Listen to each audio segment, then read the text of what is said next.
और अब आगे बढ़ने से पहले आपको ये दिखाते हैं कि चीन की तमाम धमकियों को अमेरिका ने कैसे हवा में उड़ा दिया है। चीन की मीडिया नैन्सी पेलोसी के विमान पर हमले की आशंकाएं जाहिर कर रहा था और इन तमाम आशंकाओं और सस्पेंस के बीच कैसे नैन्सी पेलोसी का विमान ताइवान की राजधानी ताइपे में उतरा, उसकी कहानी भी बेहद दिलचस्प है। दिखाते हैं आपको ये डिटेल रिपोर्ट।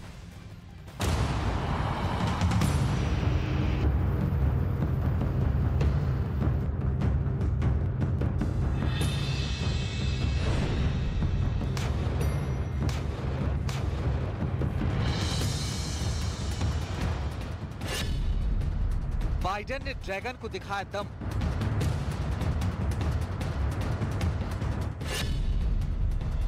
ताइवान में नैन्सी पेलोसी ने रखे कदम।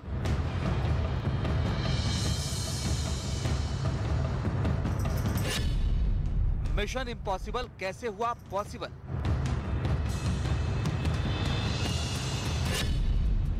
नैन्सी पेलोसी के विमान की लैंडिंग के वो आखिरी घंटे।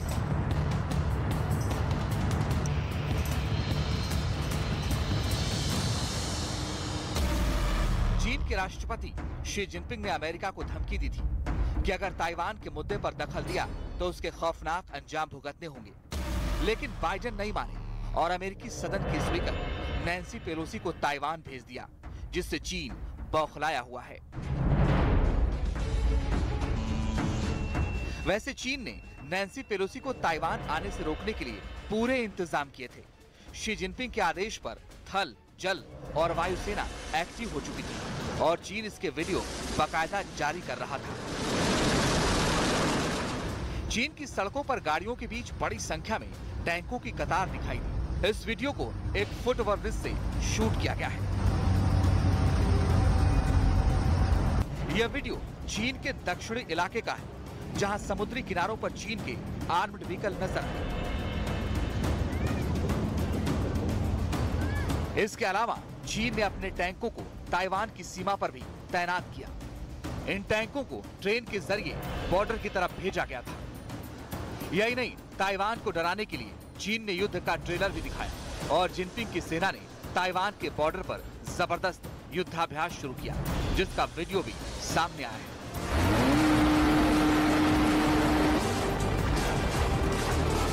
उधर नैन्सी ताइवान में लैंड करने वाली थी और उधर समुद्र में ताइवान से लगी सीमा के पास चीन युद्ध का अभ्यास कर रहा था। आर्मी ड्रिल, जिसमें लाइव फायरिंग का अभ्यास किया गया। और इस बीच चीन की तरफ से ताइवान और अमेरिका को कैसे धमकी दी गई, पहले वो देखिए। 多次表明坚决反对佩洛西众议长访台的严重关切和严正立场，将采取坚定有力措施，维护国家的主权和领土完整。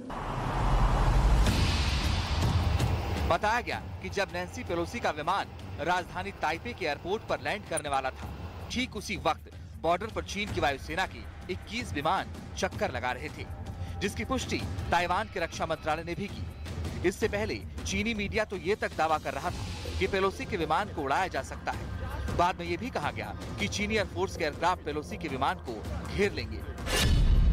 सवाल है कि इतने खतरों के बीच नैन्सी पेलोसी का विमान ताइवान कैसे पहुंचा? अमेरिका ने अपनी खुफिया एजेंसी और ताइवान की मदद से कैसे इस मिशन को पूरा किया? जिस वक्त नैन्सी पेलोसी के विमान ने अमेरिका के वॉशिंगटन डीसी से उड़ान भरी और ताइवान में लैंडिंग की, तब तक इस पूरे मिशन को सीक्रेट रखा गया था। अमेरिकी नेवी और एयरफोर्स के 24 एडवांस फाइटर जेट्स ने नैन्सी को एस्कॉर्ट किया। नैन्सी के विमान के रूट को भी बदला गया और खतरे को देखते हुए साउथ चाइना सी की जगह दूसरे रास्ते से विमान को ले जाया गया। और अब नैन्सी के विमान ने ताइवान की राजधानी ताइपे में लैंडिंग की तो अमेरिका समेत ताइवान के अधिकारियों ने राहत की सांस ली। इससे पहले मंगलवार को नैन्सी पेलोसी अमेरिका से मलेशिया पहुंची थी। उनका विमान मलेशिया के सेलांगर में लैंड हुआ था। मलेशिया के सेलांगर से 57 किलोमीटर दूर चीन की राजधानी बीजिंग में तेज हलचल हुई। शी जिनपिंग के दफ्तर से पीएलए के हेड ऑफिस में हॉटलाइन पर बात हुई और फिर चीन की आर्मी एक्टिव मोड में आ गई और नैन्सी के दौरे को रोकने के लिए तमाम कोशिशें शुरू हुई, लेकिन कामयाबी नहीं मिली। नैन्सी के विमान की लैंडिंग कराने के लिए अमेरिका के 4 वॉरशिप हाई अलर्ट पर थे, जो ताइवान की समुद्री सीमा में गश्त कर रहे थे। इन पर F-16 और F-35 जैसे एडवांस फाइटर जेट्स तैनात थे। चीन पर नजर रखने के लिए रीपर ड्रोन और लेजर गाइडेड मिसाइलें भी तैनात थी। नैन्सी के दौरे को लेकर ताइवान में लेवल 2 का अलर्ट जारी किया गया था, जिसका मतलब होता है किसी भी हमले का जवाब देने के लिए तैयार रहना। वहीं कुछ मीडिया रिपोर्ट्स में दावा किया गया कि नैन्सी के दौरे से पहले ही अमेरिका की कई सैनिक और मिलिट्री टेक्निकल एक्सपर्ट ताइवान पहुंच चुके थे। मिलिट्री टर्मिनोलॉजी में इसे बूट ऑन ग्राउंड कहा जाता है। नैन्सी के ताइवान पहुंचने के बाद भी चीन की तरफ से चेतावनी जारी की गई थी कि वो ताइवान पर टारगेट करके हमला करेगा। यही वजह है कि ताइवान पहुंचने के बाद ताइपे के जिस होटल में नैन्सी रुकी थी, उसके बाहर भी सुरक्षा की जबरदस्त किलेबंदी की गई। सिक्योरिटी के बेहद पुख्ता इंतजाम किए गए ताकि होटल के आसपास परिंदा भी पर न मार सके।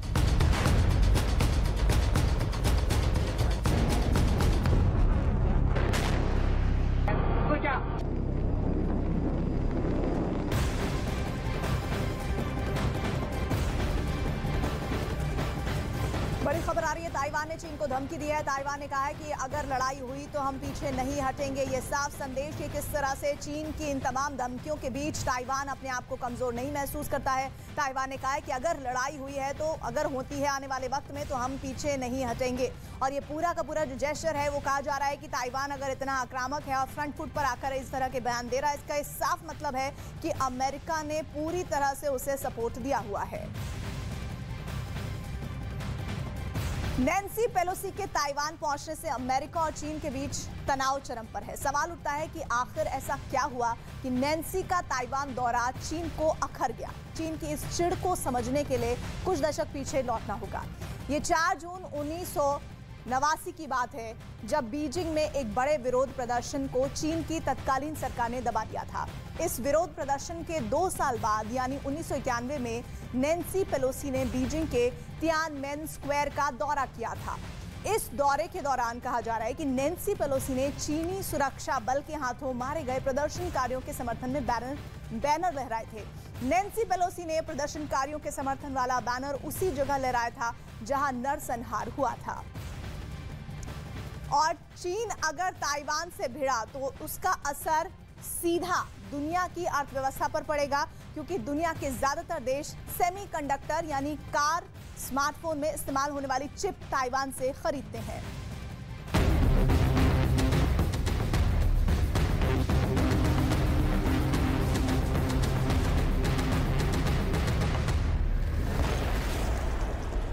चीन लड़ेगा ताइवान से जंग।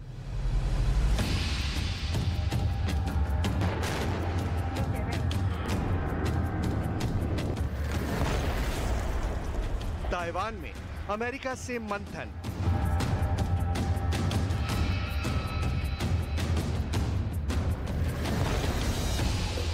दुनिया में इसलिए बड़ी टेंशन।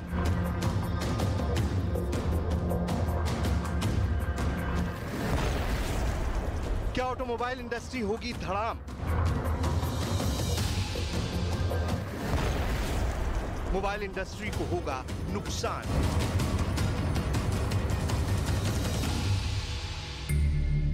कोरोना के बाद दुनिया के सारे देश इस वक्त चिप शॉर्टेज की कमी से जूझ रहे हैं, जिसका इस्तेमाल ऑटोमोबाइल, लैपटॉप और मोबाइल में सबसे ज्यादा होता है।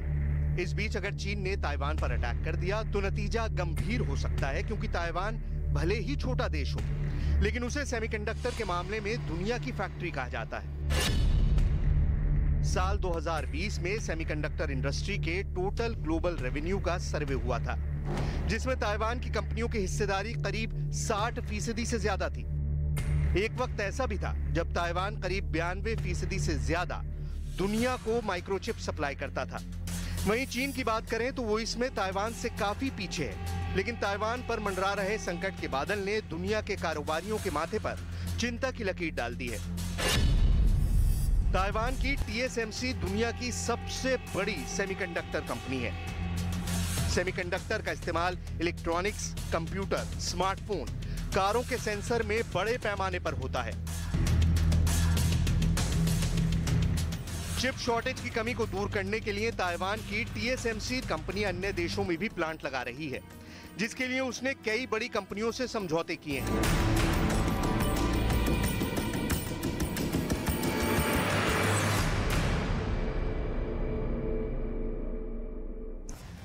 और बात देश